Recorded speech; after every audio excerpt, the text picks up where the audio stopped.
oftentimes we tend to focus a lot on what happens at the national level, and hundreds and thousands of books would have been written about the democratic transition in Spain, in Indonesia, in Brazil. But when you think about what is going on in the villages, in the municipalities, that can be very consequential because a lot of public good provision, a lot of decisions are taken at the local level. And we need to figure out how transition should also work not only for the stability of the national government, but also to prevent elites being entrenched at the local level.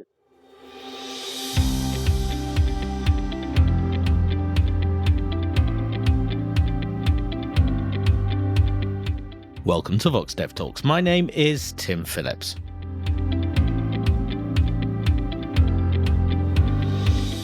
Post-war politics in Brazil was dominated by some large landowning families. How did their influence affect the development of Brazil? And what happened when their power was threatened by an unlikely source? And what can this teach us about elite control and economic growth? Claudio Ferraz of the University of British Columbia, Monica Martinez-Bravo Semfia, two of the authors of a surprising analysis of 6 decades of Brazil's economic development. Frederico Finan is the other one. He's not with us today. They join me now, though. So, Claudio, welcome. Thank you very much, Tim, for having us. And Monica, welcome as well. Thanks a lot. Claudio, let's go back to Brazil in the 1940s, where your story starts. These families, these powerful landowning families, who are they? How did they get to be so powerful? So 1940s in Brazil, Brazil was just exiting the first dictatorship that it has back in the 1930s. Brazil, like many countries in Latin America, had a very high concentration of land ownership. So the whole Latin America, once it became independent in the 19th century, it was not that the wealth was really shared with most of the population. So very few owners had a lot of the land. And because voting was actually not secret until the 1930s, the power that they had on the land also generated power in terms of politics. They could exert control over how people voted. So because of that power and because of the way that they could exert control over people, both through exerting coercion or like using violence and threats, but also through vote buying, through offering people things in exchange for voting, that generated huge power that was concentrated, especially so, and when agriculture was important for the economy, in the land of these landowners. So you have in most of the states, but especially so in many of the poorer states, you have few families that really dominate not only the economic activity, but also the political activity. But by the 1940s, when Brazil was a democracy, was voting secret then? How did they retain their control? Yeah, voting was secret starting in the mid-1930s. Brazil becomes a democracy again in 1945.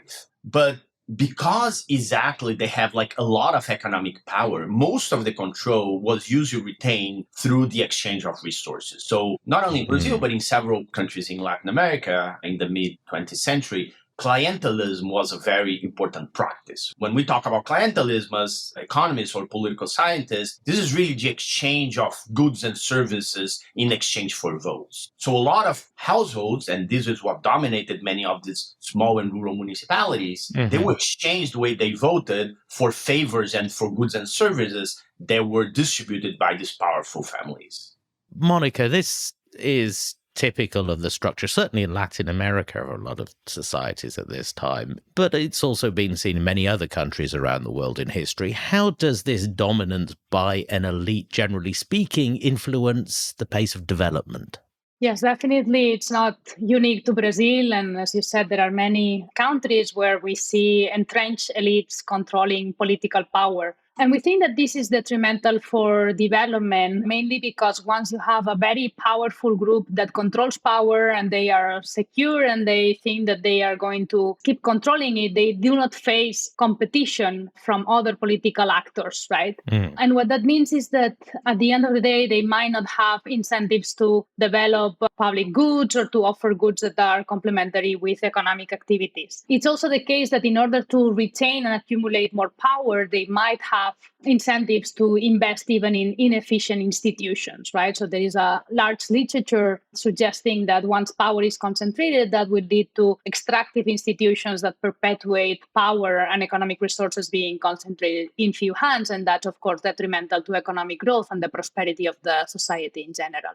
So, Claudio, back to Brazil. Chapter 2, I suppose, 1964, and a big event that threatens the control of these elites. What happened at this time and how did they react to it? So the 1960s are a very complicated period in the history of Brazil. As I was saying before, Brazil comes out of a dictatorship, really enters the democracy again in 1945. But institutions never stabilized. There was always a fight between different groups, not only regionally, but also left-wing vis-a-vis right-wing. And the big mess starts when the president that was elected resigns. And at that time, actually, there was a strange institution because presidents and vice presidents were elected separately. They didn't have to belong to the same ticket, to the same party, and to the same coalition. So you can imagine that that's very democratic in some sense, but that can create a lot of conflicts between the president and vice president if they don't think alike. So the vice president elected was a left-wing politician that was actually the ex-minister of labor that had very progressive views on many things. And one of the things that really threatened the political elite at the time was this prospect of push for land reform, right? This idea that Brazil had been very unequal, especially in terms of land, for many, many decades. And it was important to do a land reform in order to bring landless workers also into the market for agriculture and reduce the inequality. And once the president resigns, this vice president comes to power, and many of the progressive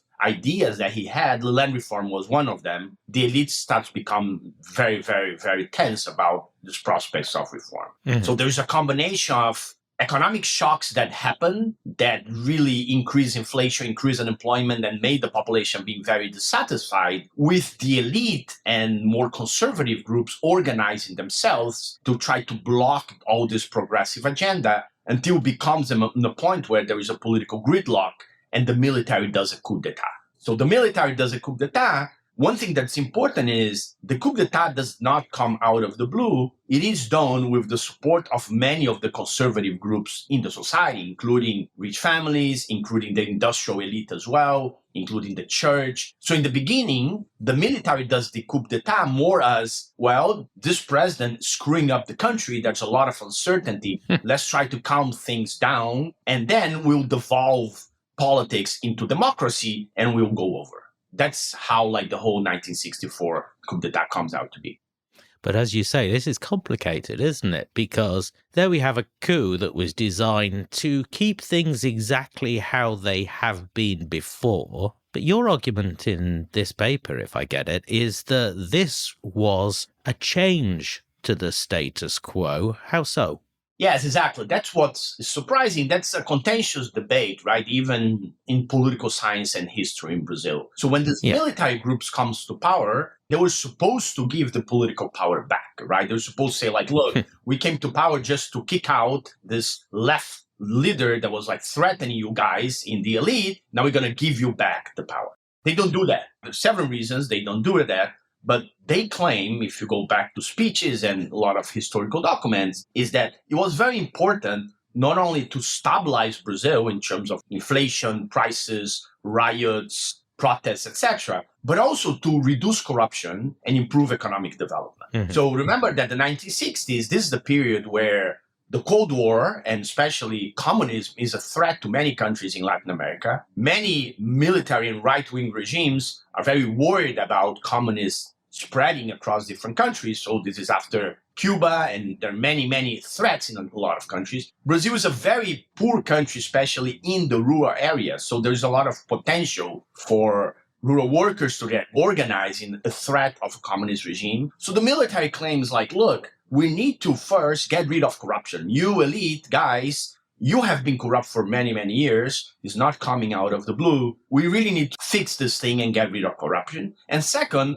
we also need to modernize the economy, because if we don't modernize the economy, and we keep a lot of people very, very poor without the basic rights, without labor rights, etc., communism is going to be a threat. So instead of giving the power back, surprisingly for many of these elites, they actually do not give the power back to these traditional economic and political elites, and they implement many reforms that will keep election happening at the local level, but with a completely different set of political institutions. So we have this flowering of local democracy. But, Monica, there's not democracy now at the national level. The generals are in charge. So what can local politicians change in Brazil that might be important for development? Definitely, throughout the history of Brazil, in many countries, local politicians played a big role, right? So, first of all, they keep in control of local public good provision, right? Such as schools and hospitals, or health facilities. But perhaps more importantly, particularly during this period, they also had strong links to agricultural producers. So if you think of these traditional elites that were in control throughout all this period, it's not that they only control the local government. As we leverage on our empirical specification, political power runs through families. And typically, while one person is the mayor of the city, another family member or individual within their close network might also be in charge of the big farms or a number of other businesses. So the importance also of who controls local power is that sometimes they can affect the market in a way in which there is not a level playing field for potential entrepreneurs or different producers, and that might be affecting development. It could be through improvements in governance, public good provision, but also indirect effects on how level is the playing field among private entrepreneurs and firms. Well, this is a fascinating story. I'm enjoying the narrative so far, but let's have a look at the empirical strategy in a moment.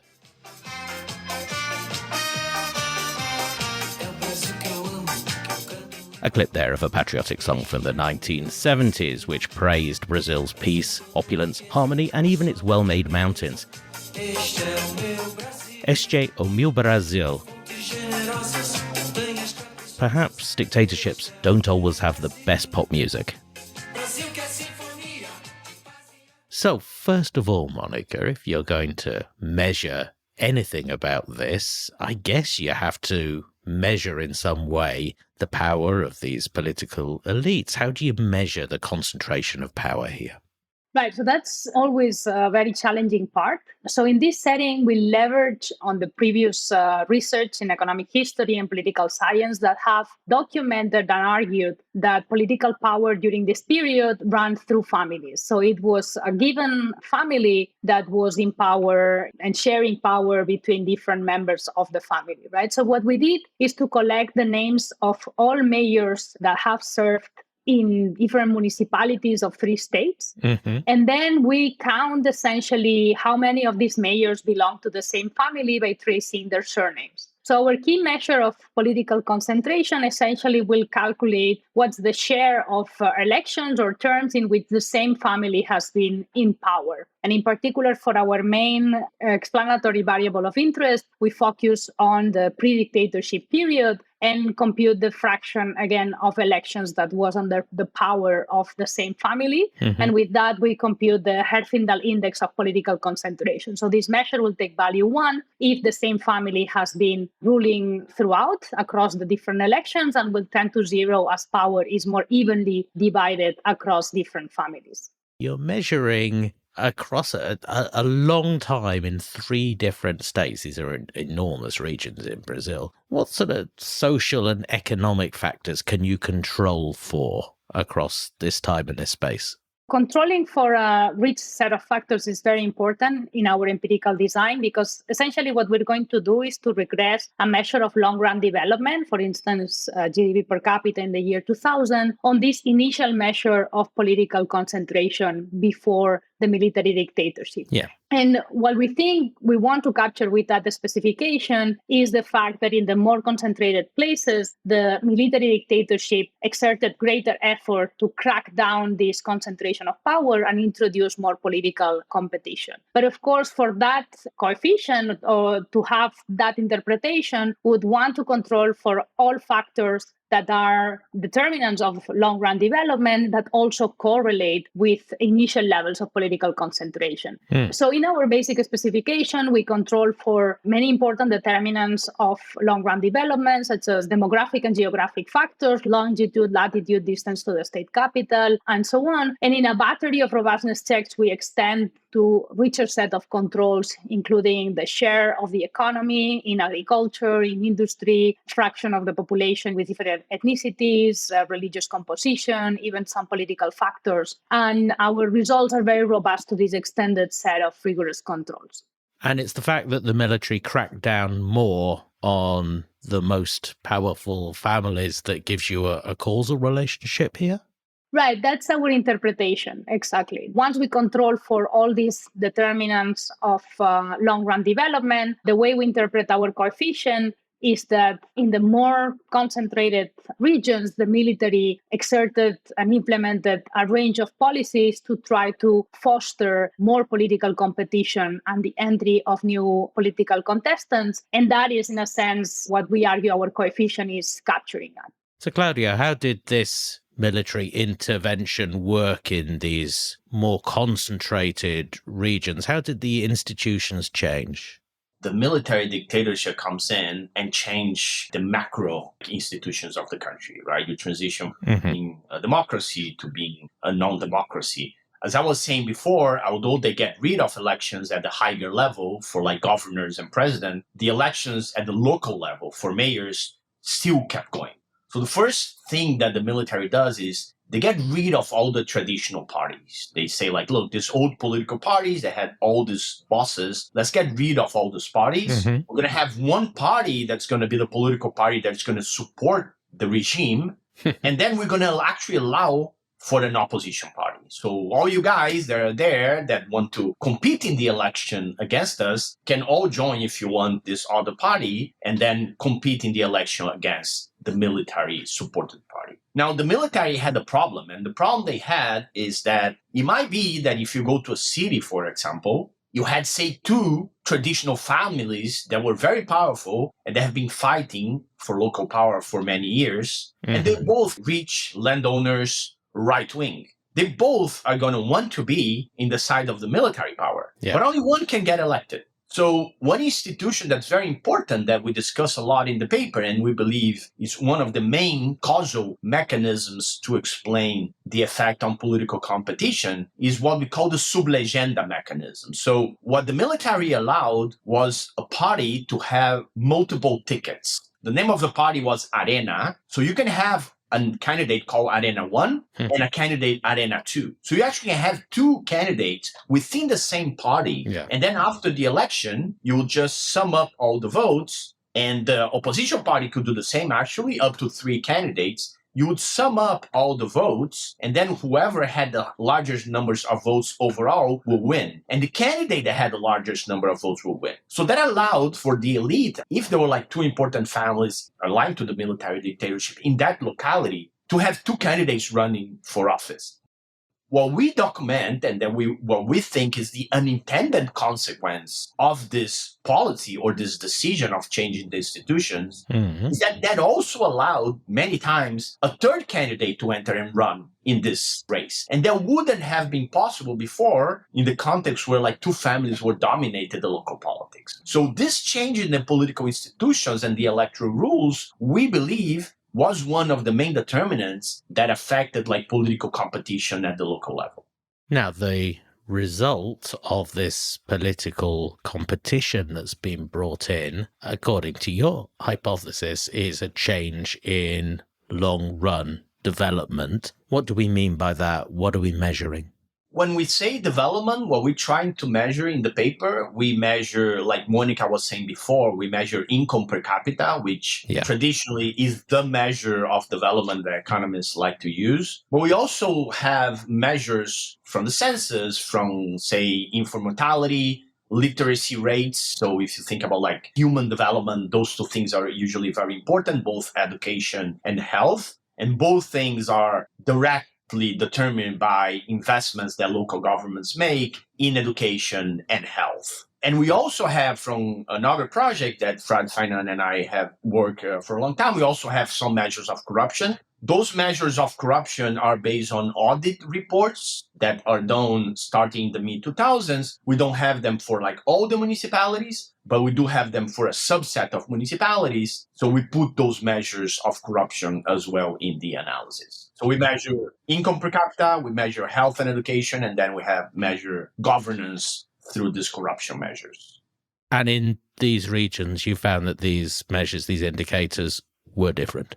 Exactly. So that's exactly what we find, right? So what we find is like, if we look at those measures kind of like today, in those places that used to be more politically concentrated, we find what we call this reversion, right? So places that used to do way worse before the dictatorship came to power, actually today, these municipalities look much better.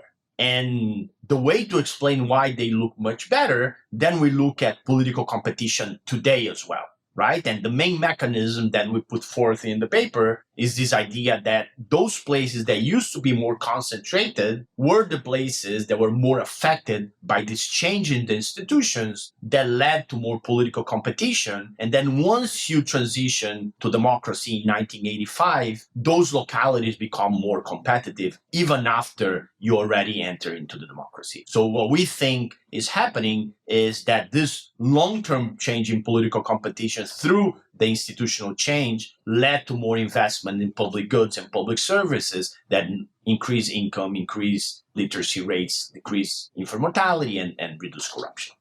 Monica, you said that when the military took power, they were concerned about improving the pace of development. Did they do everything through this institutional reform, or did they try more direct policies as well? They also tried a number of different things, right? So one of their key policies was also trying to modernize agriculture. In part, also, it's hard to sometimes disentangle completely from the political angle, right? Because agricultural firms tended to be very inefficient. And in part, this was driven by the control that these traditional landowning elites were exerting. So in order to also break this equilibrium of inefficient agricultural activities, they also had a program to extend agricultural credit to modernize and to facilitate the entry of new businesses, potentially more technologically advanced and more efficient. So we do find that in the regions that were initially more concentrated, there was a greater influx of agricultural credit. And we do see also that this led to a larger creation of new agricultural businesses. Again, we think that this is consistent with the story that we are suggesting, in which the more concentrated and agriculturally inefficient places, were targeted for these stronger interventions, both with institutional reform and with these other type of economic policies. But it's true that this represents a challenge for our interpretation of results, because you could think that this greater deployment of agricultural credit might also have direct effects on economic development. Yes. So we do some additional checks. And for instance, we show that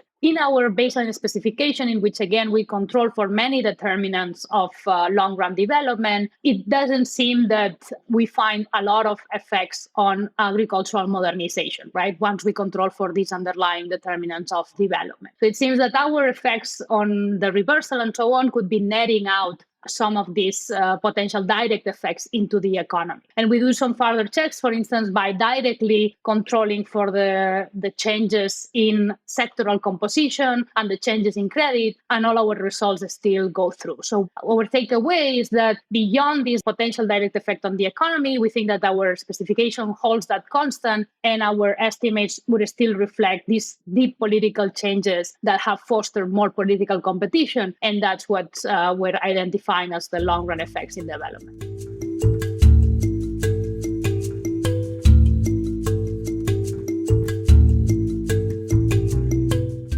want to find out what you think we've learned from this. And Claudio, the first question, are you arguing that the military dictatorship was good for Brazil? I think that's a very important caveat and very important conclusion. We're not arguing that at all. In fact, the military dictatorship, like for many other countries, I think was terrible for Brazil in many dimensions. Mm-hmm. In the macro sense, it is true, though, that the highest rate of growth that Brazil had, it was during the military dictatorship in the 70s, right? People call it the little miracle. But it was kind of like a little miracle fueled by many artificial policies that once Brazil hit a huge crisis in the late 1980s, it completely collapsed. So although there is like very large economic growth and modernization in many dimensions, including the agriculture modernization that happened, that was like long-lived, it's also true that in terms of economics, in terms of inflation and debt, and especially so inequality, so the huge increase in inequality that happened during the dictatorship in Brazil is long-lasting and seen until today. So there are many really bad consequences, not only economically, but also politically. Politically, in the sense of how much power the military had, even entering the democracy, that we still see it until today, which is a huge problem. And that without even going to the huge human rights issues of people being tortured and people being killed and many of the human rights violations that happened during the dictatorship. So all we're saying is that during that period, despite all these macro changes happening, it was still true that if you look at the local level, things happen in a different way to different places, right? So even if the overall picture looked like that, still the case that some places that will have been left behind because of like the local dynamics and history, they fare better in the long run because of this increase in political competition. So fast forward to today, and even if you spend a relatively short time in some of the poorer states of Brazil in the Nordeste, you see that they are still very unequal. And of course, Brazil is still politically very polarized. Is the story here that the power of the elites was constrained once and for all, or were the old elites just replaced by new elites? Yeah, that's a great question. And I think it's a fascinating question that I think fascinates many of us that we cannot completely answer in this paper. I think we get kind of like a kickstart to begin to answer this question in the sense that this large institutional change led to some of the changes. But as you're saying, it's not that we go from municipalities and localities that were like poor to being like super rich, right? They do better, but many of them still lag behind. So I think looking to the future, we still need to understand better why is it the case that in some places you're able to increase political competition and replace the elites, while in other places, many of these families are able to come back after you transition into the democracy, and what kind of tools do they use to be able to come back? So hopefully that's a topic for future research. A lot of people would say that in the transition, media ownership is something that matters a lot. Many of these families were able to buy newspapers, get TVs and radios, and with that, you have a lot of political power. We have to think about also all the transition that happened, that we're talking about 1990s, 2000s. Brazil is way less agriculture, way more urban and industrial. So how does those industrialization, urbanization changes actually affect like political power? So there are many things that change that eventually I think we need more research in order to try to understand. But it's definitely true that in some of these localities, new elites come in and replace old elites, while in other localities, this kind of political competition allow multiple new elites to come in, which generates more political accountability. Last word, Monica. Are there lessons from this that can be applied in other countries where there are elites and maybe undergoing or maybe about to undergo a democratic transition, about how that can work well, how it can work better? I think that there are important lessons to extract from here. So the first one is that local politics matter, and it matters quite a bit during democratic transitions and regime changes. In economics, but also in other disciplines, in history and political science, oftentimes we tend to focus a lot on what happens at the national level, and hundreds and thousands of books would have been written about the democratic transition in Spain, in Indonesia, in Brazil. But when you think about what is going on in the villages, in the municipalities, that can be very consequential because a lot of public good provision, a lot of decisions are taken at the local level. And we need to figure out how transition should also work not only for the stability of the national government, but also to prevent elites being entrenched at the local level. And in that sense, the other takeaway is that oftentimes we tend to think of elite capture, and what we think is the combination of two things: one group controlling power, but that group also not facing competition from other groups, right? And what we see in this paper is that if we could think about conceptually disentangle those two things, it seems that the competition part matters a great deal. It might be equally important to limit the power of some entrenched groups. It could be equally important to foster competition from external groups. That idea that the transition should also foster that competition. Perhaps it's not a big deal to let the old regime elites to contest and to remain in power, but they have to face competition from new groups and in a level playing field. Well, lessons from history that are so relevant in so many places today. Thank you so much for talking about them. Thank you, Claudio. Thank you very much, Tim. It was a pleasure. And Monica, thank you as well. Thanks a lot.